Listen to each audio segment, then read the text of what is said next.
Well, it was a hard-fought four-quarter football game. I thought both defenses played well. Um, we played pretty well in two of the three units. Special teams, we thought we had an edge going in. And, we did, I think, win the special teams part of the games and part of the game, and that obviously was huge. Defense held them in check. They couldn't get a ground game going and didn't get a lot done through the air. So two of the three units played well. That enabled us to win, but it was close. We kind of took maybe a little bit of a step back in terms of execution on the offensive end of it. And I think you could go pretty much across the board in terms of not getting what we're after from some things done in the line, backfield, quarterback, receivers. One of our poorer performances offensively. Now, obviously, Miami had something to do with that. In this day and age of college football, you won a game when you didn't have 200 yards of total offense. Mm-hmm. That's kind of mind-boggling based on the numbers that we've seen. Did you think that you'd be in a position to win a ball game with less than 200 yards, the way college football works anymore? Well, you don't win very many that way. That's obvious in this day and age. But they were to a point where they ended up using their second-team quarterback, and who really was their third team, because I think their second-team guy got hurt in practice that week. So that made things probably a little more difficult for them. I don't think our running back situation was not ideal going into the game. Malik played, but he was not at full speed. Certainly, he didn't have much practice that he got for the last 2 weeks. Probably not in great shape, but he played, and will continue to, as he plays, get back to his old self. I think Bo gives you a lot, but he's still only 2 weeks into running our offense, and so that hurt us, I think, a little bit. But there were other things that we just didn't look as good as I'd hoped we'd look at this point in time in the season, because we had been making progress, I think, really on both sides of the ball, game by game, but we kind of stalemated ourselves on the offensive side. Is Bo a running back this point forward right now? Will that change? Is that a week-to-week deal with him? Well, it's difficult to bounce a guy back and forth week to week. I think we'll use him as a running back right now, and even if Dorian comes back and Poppy comes back, Poppy gets utilized a lot as a receiver. We have two backs on the field a fair amount of times, so that can get us back to what we were doing earlier in the year with two backs versus having a second tight end in that back position. If we get all the guys healthy, to where he can be in that mix with the bigger backs. And what's the update on some of those guys, Dorian, Poppy, Vinny? Are you expecting them to play this Saturday, or is it more of a long-term thing? I'd say it's questionable probably for all three of them.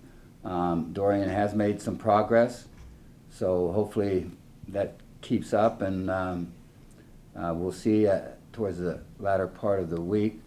Poppy kind of the same way. He's made some progress, but he's still not there yet. So we'll see by midweek. We'll probably have a pretty good idea as to where they're at. Bowling Green is, for a lot of reasons, the game on the schedule if you're in the MAC East. What have you seen in early film review of the Falcons? What is not the same for them, I guess, as it has been the last 4 years? They're struggling a little bit right now. Well,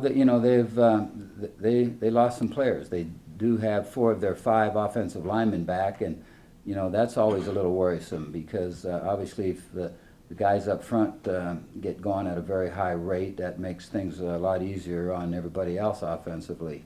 But they're using 2 quarterbacks now. their receivers are good receivers, and they got speed. May not have quite the size as of the receivers last year, but they're tough. They're quick. They're fast. They can make plays. Defensively, they're very strong inside. They got linebackers that can run, and so I would imagine it's a matter of time before it all comes together for them, to where they'll be a really good football team. And you look at film, and they are getting better. And when you have a new staff, obviously there's a lot of coordination that has to take place. I know your whole thing is one game at a time, 1 week at a time, but this has been the one team in the East that's beaten you 4 straight years. How do you tamper or use that kind of motivation this week with your players? Because I know a lot of those guys are probably chomping at the bit of this one too. Yeah. Well, our guys want to win a MAC championship. You don't win a MAC championship unless you win MAC games, and so there's a great deal of incentive in itself to put yourself in position, hopefully, as you go through the schedule, to play in the MAC championship game. Now, a lot of things got to get done, and like you say, we do those things one week at a time, and you hope that you're healthy. You hope that you're hitting on all cylinders as you go through the week or go through the year. I don't like the fact that we don't have an off week until the ninth. November, isn't it? Yeah, after the ninth game of the season. After the Toledo game, which is a 5-day turnaround. So, there's a lot of things out ahead of us that are challenging that we've got to take head on, and obviously, we know that anytime you step on the field and don't play your best football, you are vulnerable in the MAC, and you're going to get beat. So. Only thing we can do is keep working on playing our best football and see where that takes us. Hopefully it takes us to where we accomplish our goals. It's just the second week of MAC play, but this is already a pretty big game, at least in the MAC East. So can you ever remember having as big of a game as this is so early in MAC play? Well, I don't know that I can just point to one, but I feel like we've played. Our schedule has always been one that I didn't feel like you could take a breath as you go through MAC play. It's just what it is. The MAC has gotten better in terms of, I think they've got great coaching. I think the MAC schools have been able to recruit excellent players, and so there's a great deal of competition there. And so, every game is critical if you hope to put yourself in position to be in the MAC championship game. And I've used that term maybe twice, and we're a long ways away from being in position for that. So I don't want to get ahead of myself here. I am still a one game at a time kind of guy.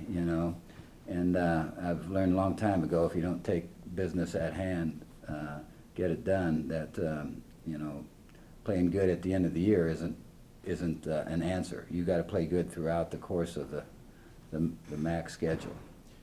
Now, more and more teams up tempo, and Bowling Green was kind of the epitome of that the last couple of years in this league. And obviously, the production is not as good as it has been, but our defense is now more conditioned to the rapid fire than they've been before, and conditioning and all of that stuff. Has that followed suit more and more now that?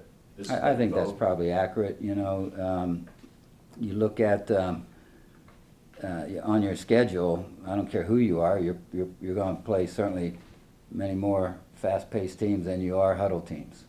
Just the way it is in this day and age of college football.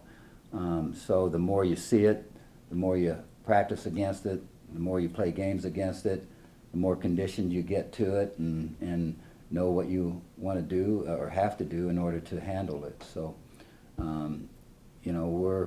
we're conditioned. We've already seen a lot of fast football, and this one will be the same.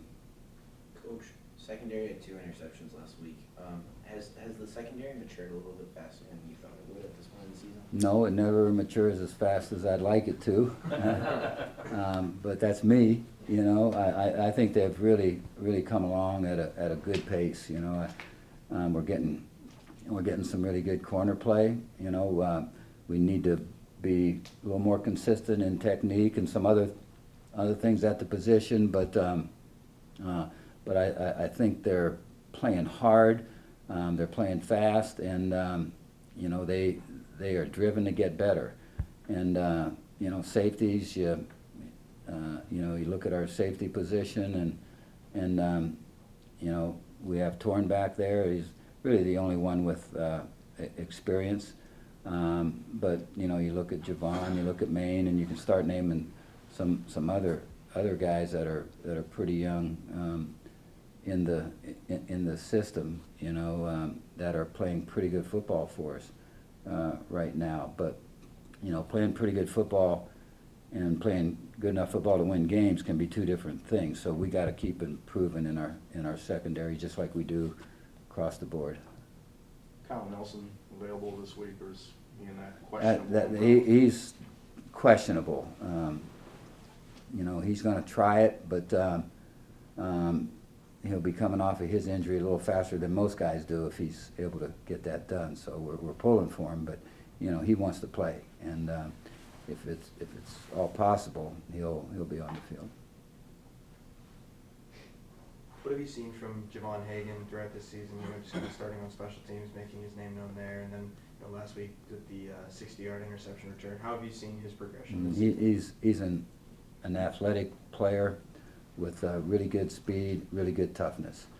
That combination fits well, regardless of where you put him. You know, special teams, defensive back. You know, you could play him a lot of places.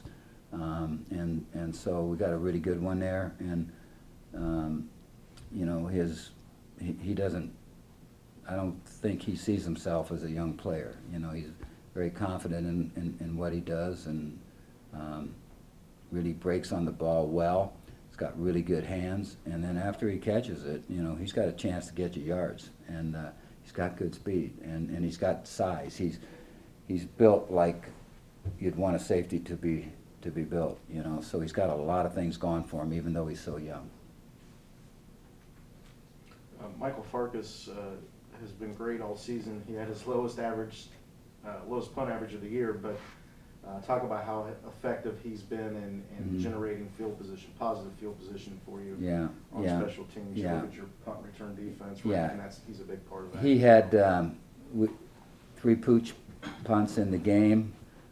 Had 3 inside the 20, 1 on about, I don't know what it was, a 1 foot line or something, it seemed like to me, you know, and so it was a great game by him. Now he's averaged better, obviously, but of the 2 punts that he did punt, straight ahead punting, I think one was like 42, the other one was maybe 46 or something. So, you know, he's personally sacrificing some yards here and there. If you look at the Tennessee game, you know, they've got a great return game, kickoff return and punt return. And, you know, we asked them to do a lot of rugby kicking, which generally is going to take some yards off of your average. But he is so team-oriented and so good at it all. You know, rarely have we found a guy that can kick straight like he does, and then rugby the way he does, and does it so easily and so effectively, you know. And he's done a great job of ignoring rushes, but knowing that it's got to get off quickly, and zeroing in on the catch, getting it off quickly. You know, he sped up. I think he had like a 1.86. The ball got off in 1.86 seconds from the snap, and you don't see that. And so he's been a very talented guy that's shown right away for us. Did you get an inkling that could happen? I know you have confidence in a lot of your guys, and you're kind of waiting to see how they deliver on game days. But you know, it's only 5 games into his career, but did you have a feeling he could be this versatile and do a lot of these different things well and be a real asset? Yeah, but you know, I think you said it right. Till a guy gets out there and does it on the field, you know, he can boom them all he wants in spring ball and practices and that. You know, his demeanor though was such that you felt that all that was going to carry on over to the game in a positive way. You know, he doesn't get rattled, doesn't get excited. He's got the perfect build for a punter, and so he's got a lot of things going for himself. You know, he's an athlete. He can throw the ball. He can run with the ball. Last night, Catches extra points, field goals. That's all right. Last night, Mike Mitchell got a lot of positive pub on the Sunday night football game, and Did he? Meyer Good. did as well. And just the talk of his play, talk of what he could do on the field in his career. Do you think your players are watching that? Do you think prospective recruits are? And what does that say about your program, about where he is in his career? One of many that have been able to move on. Yeah, I think your current players are always in tune to what's happening in pro ball, and especially if your school has a player that's playing. You know, they're all on top of that kind of stuff. You know, and so that's great for Michael. It's great for Ohio University and our football program. The way he's representing himself in the pros, and you know, the more guys you can get drafted, the more guys that are playing on Sunday, always seems to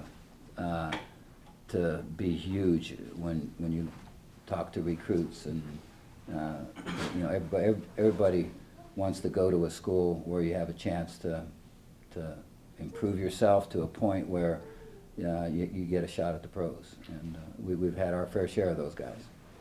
Was there anything that you remember about his career here that made you think, you know, he might have a shot to have what is a longer career than a lot of other guys? He was a far-sighted thinker. He wanted to be a pro player from the day he stepped.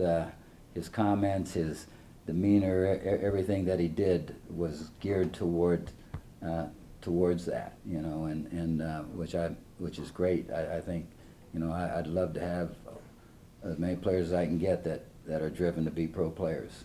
You knew your front seven was good, Coach. Did you expect to be leading the nation in sacks 5 games into the season?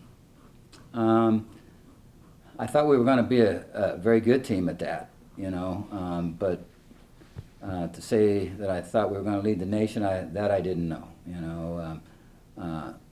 Now the challenge will be to stay there, stay first. You know, we've proven that we can get things done as a unit in rushing. We got some outstanding rushers, but not only are they that, but they're guys that can play the run and are physically strong enough to take things on inside. So I really like our front seven, and I like the fact that we're able to alternate. You know, we've been able to put guys that are rested on the field. You know, we're not tiring out in a game, and that's huge. That can help yourself, your production of sacks in that you've got fresh guys on the field. You know. It appears Coach Williams is also putting in a guy who may be up that week, or you know, there isn't a set 4 guys that are starting and playing the lion's share.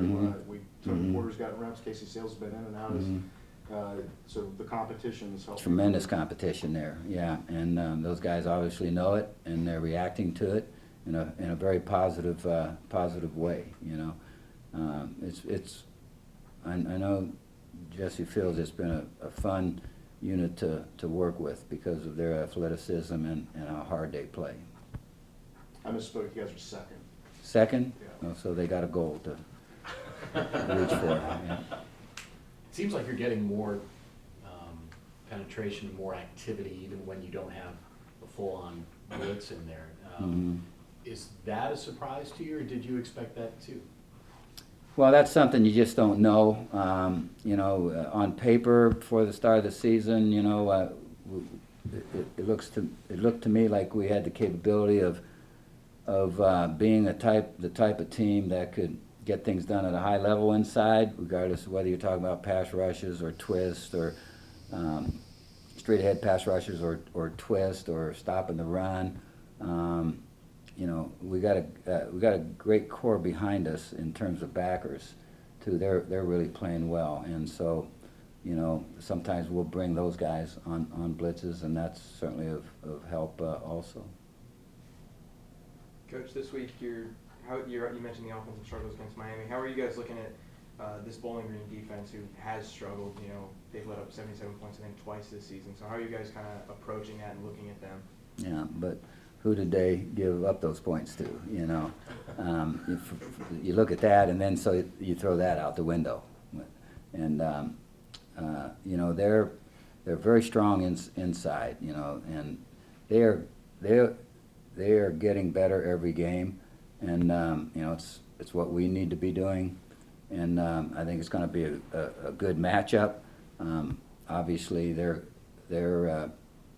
maybe not playing at the level that they had hoped at this point in time. I'm not sure, but I do know that they play hard, and they appear on film to be getting better and better, and so I expect that this will be a really hard-fought football game.